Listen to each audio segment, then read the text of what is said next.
This is it, man. This is where my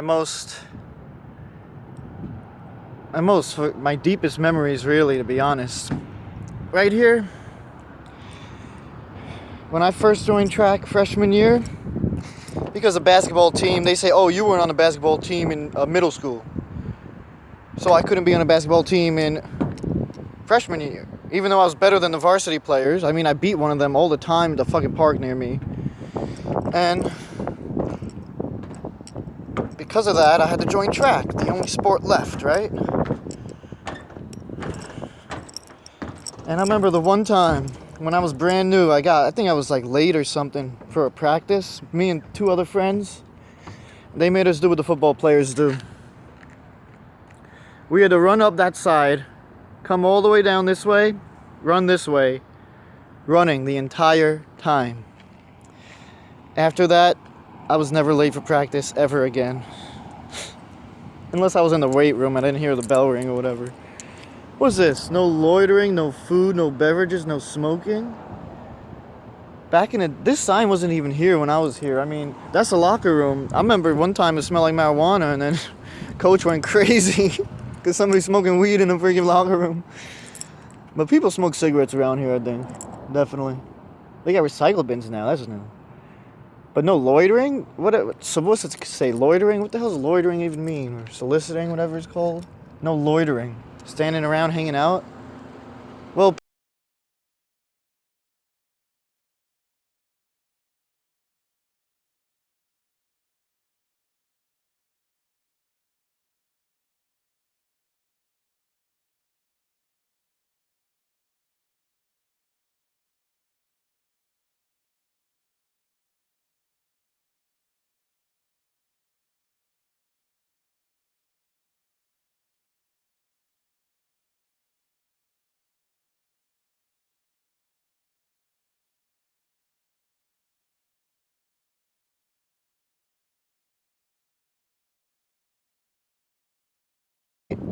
career ended very shortly. I think it was around junior year, right?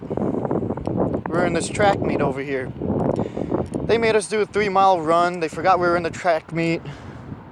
It was like one of those low varsity things, like they don't use all the varsity guys and they know they had enough to win and they didn't need like the big players.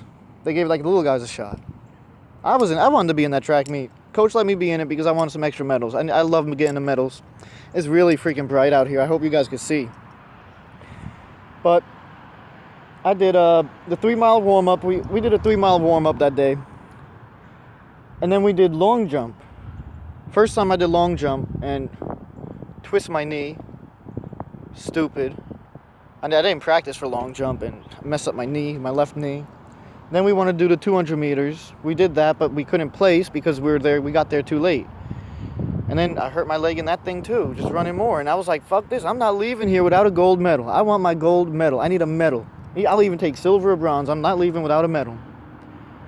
And you know, around here they had like those spinny comet ones, the spinny medals. Like John Cena's, the belt, it spins. And basically, we did a 4x4. That's one lap around. 4 people on your team run with the baton. You know, that little metal thing? And then they pass it off to the next guy. Started around down there. I was running. I was in first place.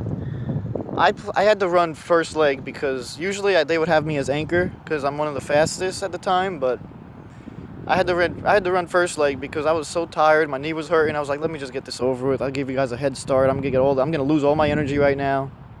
Damn, son. I hope there's a good angle. And I started off, and let's say by the time I got to this corner right here, we'll walk over the exact spot. I remember it.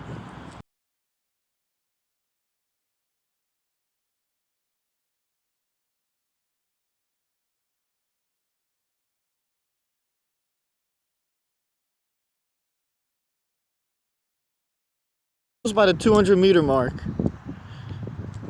200 meters, half a lap. 400 meters, full lap, quarter mile. 4 times around, it's a mile. I was here, right there. My knee came out of his socket right there, and this is what happened.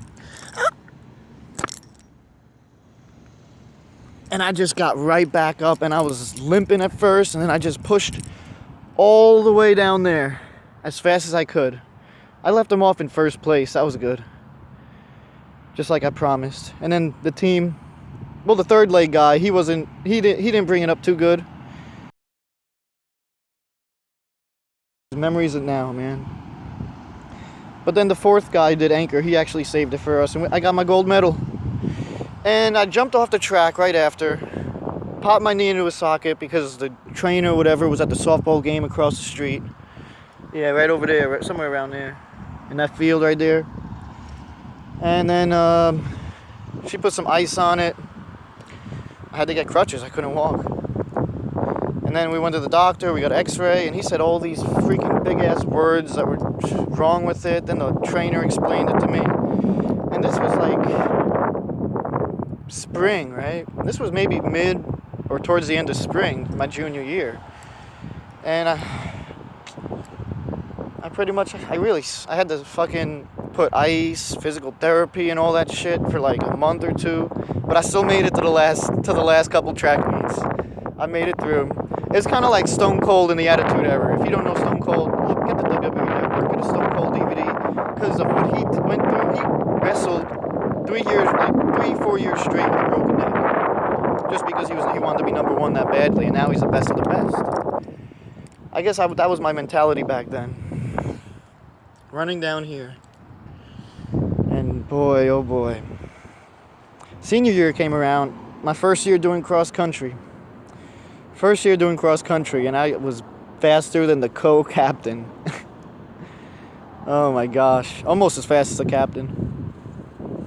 I might have been like, what, fourth fastest on the team? Because there was this one sophomore when I was a senior, you know, and I got the injured knee, and he was all up and coming, all skinny and small, and always did track in middle school. I never did track in middle school. I always hated running. I never thought I would ever do track, but when there's no more sports to do, I'm a sports type of guy. I gotta do some kind of sport. Mine was track. We're gonna go over in the shade, man. This sun's killing me. I'm gonna get blinded from it. Oh, that right there, that's where the trainer's room is, where you get the physical therapy, where I've been for like half the season because of that knee injury. I remember senior year was actually my best year of track because very first season opener, that's when I got a silver medal in the season opener, right? But we got the plaque for it because the team won overall. It's not about just like mile run or it's everything combined, like how the school wins.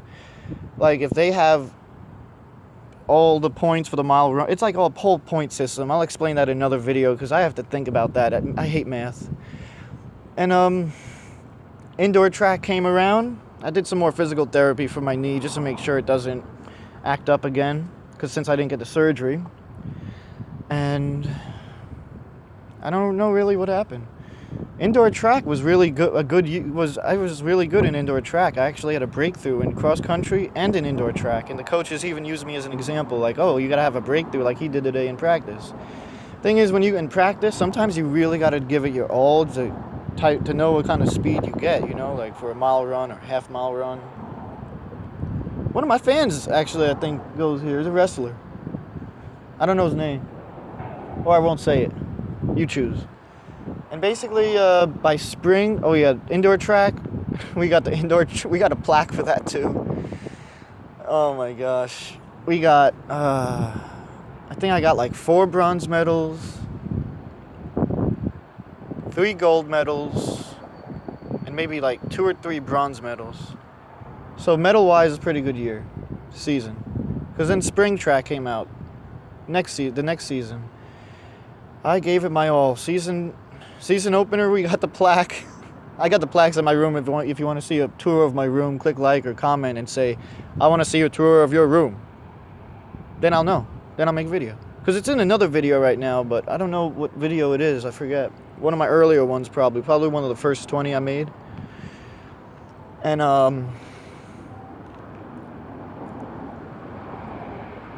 I got my varsity letter, cross country, indoor, outdoor track. Even junior year too, I got it.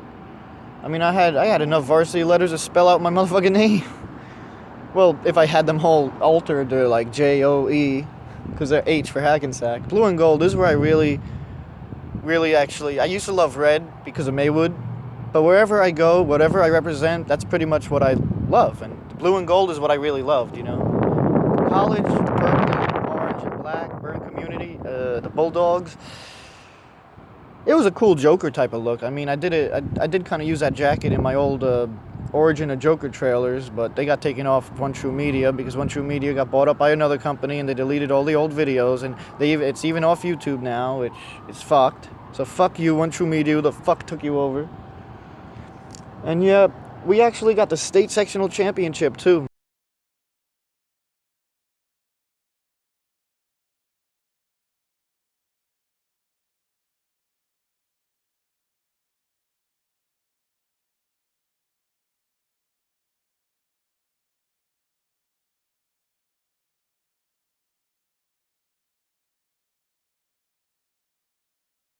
By 16, I think, the mile run when you pass off the baton. Yeah, one guy does a mile, then he passes it off.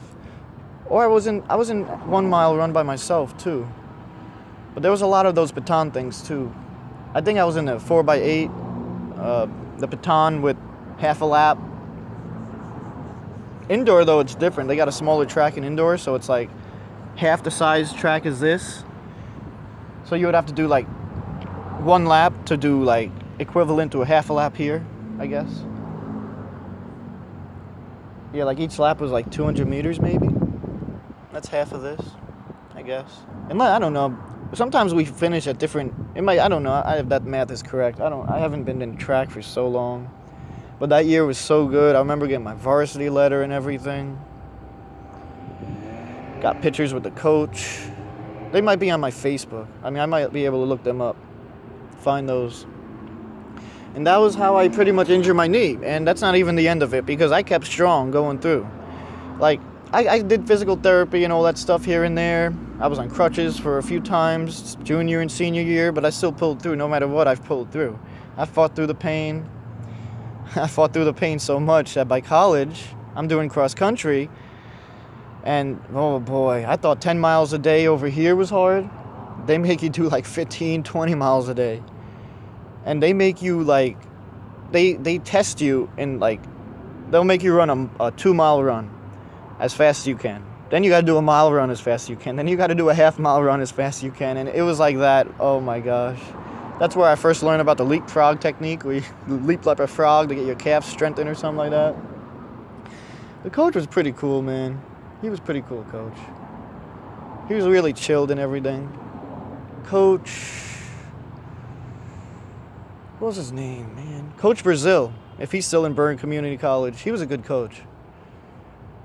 And, you know, you would be able to text him and stuff and talk to him like, oh, could I drive to this track meet or whatever and all this. And yeah, it was all cool. But, man, the training was really hell, I got to admit. It was so much hell that my first track meet, well, the first cross-country race, it was, well, maybe not the first one. The first 2 I did pretty decent. But the third one, my knee got so bad, it was to the point that I just started jogging at the end instead of running. And, oh, man, my coach would be cheering me on like crazy. And I'd be like, man, my knee's fucked up. I'm sorry. I'm letting you down, coach. I used to love the Coach Levitsky from Hackensack over here, because he used to do that thing. You know how the Flash, run, Barry, run! Whenever I would see him, he'd be running past on a race or whatever, he'd be like, run, Joey, run! And, you know, that makes me feel like the Flash. And that was my nickname around back here.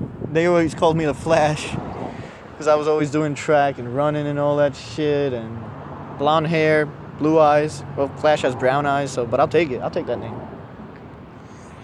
And in college, after that last race in cross country, well, the third one, it was still like an early race. My knee wasn't having it. Had to go to the trainer, and they basically like, you either got to get the surgery, and then you still might not be able to run, or you got to do physical therapy while running, or quit track. And There was a girl involved at the time that I wanted to impress and all that, but quitting track seemed like a better way to impress her, because I liked the bad ones back then. Drinking and driving, I would do all that garbage. Party. There used to be so many parties at that time. I mean, almost every day of the week. It was insane. Some of them were the Spanish parties that played the Spanish music. Some was a club. Some were people's houses. Some were apartments. I don't know how they play that music so loud in apartments. Oh, wait, the sun's over here gonna glare. So, yeah, that was my track story, man. Because even somebody after that came up to me. They're like, oh, Coach Brazil had high hopes for you or something. I guess he saw my old times or whatever. And I was like, shit. You know, when a coach actually has hopes for you, then that means they know you could do better. And my knee just gave out on me. And that's how I am not in the Olympics today and just doing YouTube videos, cooking, landscaping, playing Pokemon Go. And now, who knows? If I was in the Olympics, I would not be an alcoholic or a pothead. I wouldn't have these stomach problems. I wouldn't have herniated discs in my back. I wouldn't have herniated discs in my neck. I wouldn't have gotten the kidney stone so many times in the past years. 2012, 13, and 14. 3 years in a row. The first 2 years, it was like kidney stones the whole time. I had a fucking sucky life, man. I remember sophomore year, we had to eat spaghetti every day for dinner because we couldn't afford nothing else. And you know, the spaghetti things are like $1 each. And then I had to work at track meets. Well, the ones that I wasn't in anyway. And I would only make $20 for like maybe 4 or 5 hours of work. Well, I mean, I love to be around it. I mean, even when I was injured and there was a track meet, I was like, man, I wish I could be in a track meet. I couldn't be in it. I tried pole vaulting too, but I never got over the bar. I was too scared that I would fucking fall and break my elbow or something, and then I wouldn't be able to do the mile run. And yeah, we were poor back then, so that's how we made extra money back then. Might have done a little bit of hustling. We didn't sell weed or anything like that, though. I'm just talking about, I don't know. Get something cheap, sell it high priced. Like you buy a phone for $10 and then sell it for $200. Stuff like that, you know, minor stuff. You know, buy a pack of cigarettes, sell it to people like $1 a cigarette. Because a lot of people smoke around here. I used to make fun of a lot of them too. I made a song about them back then in 2006. And now I smoke. Oh man, what a hypocrite I am. It was like, keep joking. No, keep smoking, toking, even joking. I forgot the lyrics. But it's on my MySpace music page if you look that up. Well, comment if you want that, and I'll leave a link in the description because I got a lot of them. There's Joe the Great, you won't find. Joe Payne, you won't find. I mean, you would have to type in Geek Squad or Heartbroken Joey or Vice, Joey Cop, Dollar Shits. I had a lot of them, so that's why you won't find it. I couldn't even find it on Google. I had to search there for like 10 minutes before I could find my own music pages. Because I forgot the emails and passwords. What kind of password would I've had back then? I mean, now it's like totally different, my passwords from back then. And yeah, that's my whole track story, man. I could have been in the Olympics.